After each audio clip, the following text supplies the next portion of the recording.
ঘুম থেকে উঠেই আগে আমার কোলাবোরেশন স্ক্রিপ্ট লিখতে বসে পড়েছি। এরই মাঝে দেখলাম বাইরে বৃষ্টি শুরু হয়েছে, যেটা থামার তো নামই নিচ্ছে না। আজ আবার আমাদের মাসি বাড়ি যাওয়ার কথা। জগদ্ধাত্রী পুজো উপলক্ষে মাসিদের পাড়ায় পুজো হয়।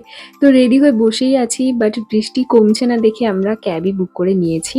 আজকে রাতেই আবার মাকে আনার কথা, তো মা আসার আগে তো আমাদের পৌঁছতেই হবে। পৌঁছে বিকেলবেলা টুকটাক খাওয়া দাওয়া করে সন্ধ্যাবেলা আমি, মা, মাসি তিনজনে মিলে বেরিয়েছি একটু আশেপাশের দোকানগুলোতে। যেতে যেতে দেখলাম যে পাশেও একটা পুজো হয়, তো তার জন্যই রাস্তাটাকে লাইটিং দিয়ে সুন্দর করে সাজিয়েছে। আজকে মেনলি মায়ের একটা কুর্তি কেনার জন্যই আমরা এসেছি, বাট আলটিমেটলি মা সেটা আর নেয়নি। ফেরার পথে দেখলাম যে আমাদের যেখানে পুজো হবে সেই রাস্তাগুলোতেও বেশ সুন্দর করে লাইট দিয়ে সাজিয়েছে, কিন্তু দেখলাম যে প্যান্ডেলটা এখনো পর্যন্ত তৈরি হয়নি। আসলে এবছর না একটা কারণের জন্য অনেক কিছুই একটু ডিলে হয়েছে।